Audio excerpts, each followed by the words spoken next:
తీసుకొని రావాలి కాబట్టి ఈ సమాచారాన్ని తీసుకొని పోయి తీసుకురావడానికి తోడ్పడే విటమిన్ ఏంటిది అంటే థయామిన్ విటమిన్ నాడీ వ్యవస్థ ఆరోగ్యంగా పనిచేయడానికి అంతేకాకుండా కార్బోహైడ్రేట్ల యొక్క జీవక్రియలో తోడ్పడుతుంది మెటబాలిజం ఆఫ్ కార్బోహైడ్రేట్స్ యొక్క జీవక్రియ లోపల ఇది తోడ్పడుతుంది దెన్ సో డెఫిషియన్సీ ఒకవేళ B1 విటమిన్ గనుక లోపించినట్లయితే ఏం జరుగుతుంది అంటే నంబర్ 1 ఇంపార్టెంట్ బెరీ వ్యాధి వస్తుంది ఏం వ్యాధి అండి బెరీ వ్యాధి వస్తుంది సో ఏం జరుగుతుంది సార్ ఈ బెరీ వ్యాధి లోపల అంటే నంబర్ 1 హృదయ స్పందన సరిగ్గా పనిచేయదు అంటే సరిగ్గా జరగకపోవడము అంటే గుండె నిమిషానికి 72 సార్లు కొట్టుకుంటుంది కాబట్టి సరైనటువంటి స్పందనాలు లేకపోవడము హృదయ స్పందన సరిగ్గా లేదు నెంబర్ 2 ఏమంటున్నా అంటే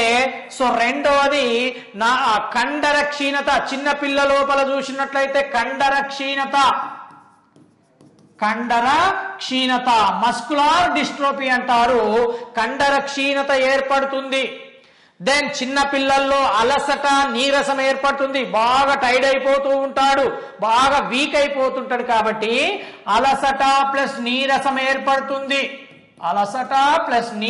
ఏర్పడుతుంది క్లియర్ అండి సో అంతేకాకుండా సో హ్యాంగర్ అంటే ఆకలి మందగించడము ఈ విటమిన్ లోపం వల్లనే జరుగుతుంది ఆకలి మందగించడము ఆకలి లేకపోవడం క్లియర్ అండి సో ఇవన్నీ ఏంటిదంటే B1 విటమిన్ కు సంబంధించి ఇక దీని మీద క్వశ్చన్ ఏ విధంగా అడుగుతాడో ఒకసారి చూద్దాము మళ్ళీ ఒకసారి చెప్తున్నా చూడండి B1 విటమిన్ నే థయామిన్ అనే పేరుతో పిలుస్తారు దీన్ని యాంటీ బెరీ లేదా యాంటీ న్యూరోటిక్ విటమిన్ అంటారు ఇది ఇంపార్టెంట్ దీనిలో సల్ఫర్ అను మూలకం ఉంటుంది ఎక్కడెక్కడ లభిస్తుందంటే రాగులు జొన్నలు వరి గోధుమ లోపల లభిస్తుంది తౌడు వేరుశనగ చిక్కుడు ఈస్ట్ లోపల ఇది ఎక్కువగా లభిస్తుంది దీనివల్ల ఉపయోగాలు ఏంటిది అంటే నాడీ వ్యవస్థ ఆరోగ్యంగా ఉండడము కార్బోహైడ్రేట్ల యొక్క జీవక్రియలో తోడ్పడుతుంది so deficiency of B1 vitamin లోపం వల్ల ఏం జరుగుతుంది అంటే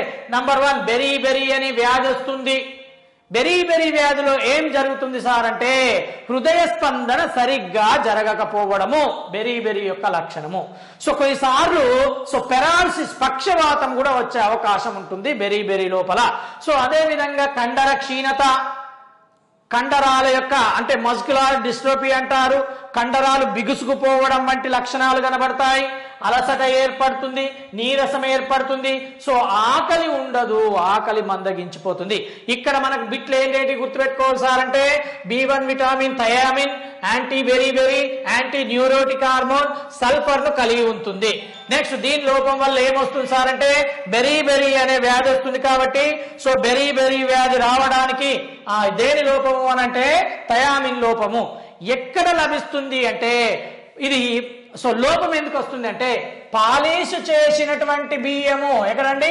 పాలిష్ చేసినటువంటి బియ్యము లోపల అంటే బాగా మరపట్టించడం ద్వారా మిల్లును ఆడించడం ద్వారా ఆ బియ్యం మీద ఉన్నటువంటి థయామిన్ అనే లేయర్ పోవడం ద్వారా సో బెరీ అనే వ్యాధి వస్తుంది కాబట్టి పాలిష్ చేసినటువంటి బియ్యము లోపల B1 విటమిన్ ఉండదు క్లియరా సో అప్లికేషన్ బిట్ లోపల క్వశ్చన్ ఏమంటున్నా అంటే ఒక వ్యక్తి లేదా ఒక మహిళ సో తన రైస్ కుక్కర్ లోపల వండినటువంటి బాగా కాచి బాగా కడిగి సో గంజి వార్చినటువంటి బియ్యాన్ని తినడం వల్ల ఆమెలో లోపించినటువంటి విటమిన్ ఏంటిది అని అంటాడు అప్లికేషన్ బిట్ లో అయితే సో ఆన్సర్ ఏమవుతుందంటే థయామిన్ విటమిన్ అవుతుంది సో కాబట్టి ఇంతకంటే దీని గురించి పెద్ద ఏముండదు సో ఇదండి B1 vitamin so then next కనుక చూసినట్లయితే B2 సో సెకండ్ వన్ ఏమంటున్నా B2 విటమిన్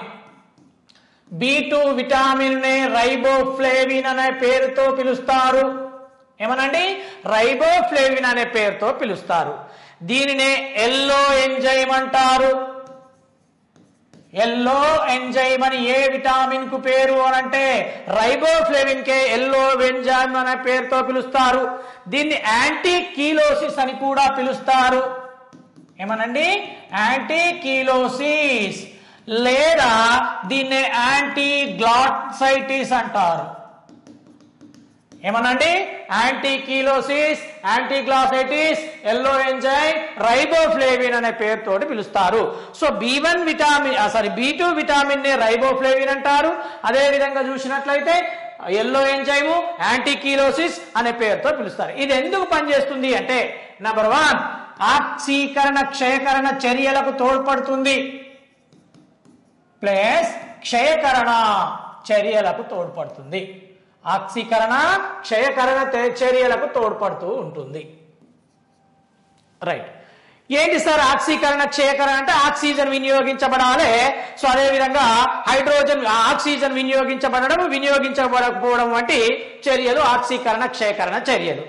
ఇప్పుడు ఈ ఆక్సీకరణ క్షయకరణ చర్యలకు ఇది తోడ్పడుతుంది. దాని అంతేకాకుండా ఇది ఎక్కడ లభిస్తుందంటే పాలు, గుడ్లు, మాంసం, చేపల లోపల లభిస్తుంది. ఎక్కడండి?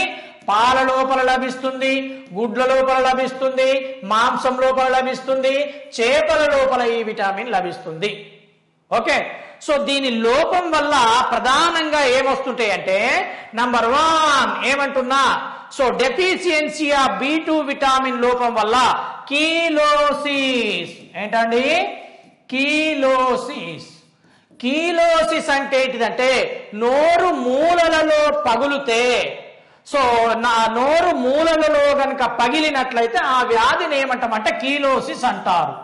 ఏమంటున్నా? నోరు మూలలలో పగలడం, పగుళ్ళు ఏర్పడడం, కీలోసిస్. ఓకేనా? రెండవది ఏమంటున్నా గ్లాసైటిస్ అంటారు. గ్లాసైటిస్. గ్లాసైటిస్ అంటే ఏంటిదంటే నాలుక ఎర్రగా మారి పుండ్లు ఏర్పడము, విపరీతమైనటువంటి మంట రావడము. నాలుక ఎర్రగా మారడము ప్లస్ మంట ఏర్పడము. దేని యొక్క సిమ్టమ్స్ అంటే సో B2 విటామిన్ యొక్క లోపం వల్ల కీలోసిస్, గ్లాసైటిస్ వస్తుంది. అదే విధంగా మూడోది కైరటైటిస్. కైరటైటిస్. సో కైరటైటిస్ ఏంటిది అనంటే చర్మము లోపల మంట ఏర్పడము, చర్మములో మంట ఏర్పడము కైరటైటిస్. దెన్ అరిగోప్లావినోసిస్. ఏంటండి? అరిగోప్లావినోసిస్. అరిగోప్లావినోసిస్ అని దేన్ని అంటున్నాము అనంటే అరిగోప్లావినోసిస్ అంటే కార్నియా మందంగా మారడం వల్ల, అంటే కంటిలో ఉన్నటువంటి కార్నియా మందంగా మారడం వల్ల కంటి నుంచి నీరు గారితే దాన్ని ఏమంటామంటే అరిగోప్లావినోసిస్ అంటారు. కంటి నుంచి నీరు గారడము, కంటి నుంచి నీరు గారడము ప్లస్ కార్నియా వంపు తిరగడము. కార్నియా వంపు తిరగడము, కంటి నుంచి నీరు గారడం. దెన్ మళ్ళీ ఒకసారి చెప్తున్నా చూడండి. సో B2 విటామిన్ నే రైబోఫ్లేవిన్ లేదా ఎల్లో ఎంజైమ్ లేదా యాంటీకీలోసిస్ అంటారు. ఆక్సీకరణ క్షయకరణ చర్యలకు ఇది తోడ్పడుతుంది. పాలు, గుడ్లు, మాంసం, చేపలలో ఉంటుంది. సో లోపం వల్ల కీలోసిస్, గ్లాసైటిస్, కైరటైటిస్, అరిగోప్లావినోసిస్ అంటారు. సో ఇంపార్టెంట్ ఏంటిది అంటే ఆవు పాలు పసుపు రంగులో ఉండడానికి గల కారణము నోట్ నంబర్ 1 ఏమంటున్నా అంటే ఆవు పాలు పసుపు రంగులో ఉండడానికి కారణము B2 విటామిను. దెన్ అంతేకాకుండా సో గుడ్డులోని పచ్చ సొన పసుపు రంగులో ఉండడానికి ఏమనండి ఆ గుడ్డు సో ఎగ్గులో ఉన్నటువంటి ఆ పసుపు రంగుకు కారణం కూడా ఎవరు అంటే B2 విటామిన్. ఓకే. సో ఈ విధంగా B2 విటామిన్ అనేది మనకి ఈ విధంగా దొరుకుతుంది. సో ఇక మళ్ళీ ఒకసారి చెప్తే ఆక్సీకరణ క్షయకరణ ఇంపార్టెంట్, ఇది చూసుకోవాలి. కీలోసిస్, గ్లాసైటిస్, కైరటైటిస్, అరిగోప్లావినోసిస్ చూసుకోవాలి. Clear? So B2 vitamin, riboflavin లోపం వల్ల కీలోసిస్, గ్లాసైటిస్, కైరటైటిస్, అరిగోప్లావినోసిస్. నోరు మూలంలో పగలడము, నాలుక ఎర్రగా మండడము, చర్మంలో మంట ఏర్పడము, అరిగోప్లావినోసిస్ అంటే సో కంటి నుంచి నీరు కారడము. సో అదే విధంగా కార్నియా వంపు తిరగడం వంటి లక్షణాలు ఉంటే దాన్ని ఏమంటున్నామంటే రైబోఫ్లేవిన్ లోపం అంటారు. సో ఇంపార్టెంట్ ఆవు పాలు పసుపు రంగులో ఉండడానికి కారణము, సో గుడ్డులోని సో పచ్చ సొన పసుపు రంగులో ఉండడానికి కారణం కూడా ఎవరు అంటే B2 vitamin. Clear? Then next చూసినట్లయితే B3 విటామిన్. ఓకేనండి. సో B3 విటామిన్ నే ఏమంటున్నామంటే సాధారణ పేరు నికోటిన్ ఆర్ నియాసిన్, నికోటిన్ లేదా నియాసిన్ అనే పేరుతో పిలుస్తారు. ఓకేనా, నికోటిన్ ఆర్ నియాసిన్ అంటారు. దీనిని యాంటీ పెల్లాగ్రా విటామిన్ అని కూడా పిలుస్తారు. ఇది బిట్టండి మనకు. సో యాంటీ పెల్లాగ్రా అని దేన్ని పిలుస్తారు అని అంటే యాంటీ పెల్లాగ్రా అంటే B3 విటామిన్ ను పిలుస్తారు. ఓకేనా. సో ఇది కూడా ఈస్ట్ లోపల ఉంటుంది, వేరుశనగ, చిలగడ దుంప, పాలు, గుడ్లు లోపల ఉంటుంది. అదే విధంగా ఇది CPF ల యొక్క జీవక్రియలకు తోడ్పడుతుంది. దేనికండి? CPF అంటే కార్బోహైడ్రేట్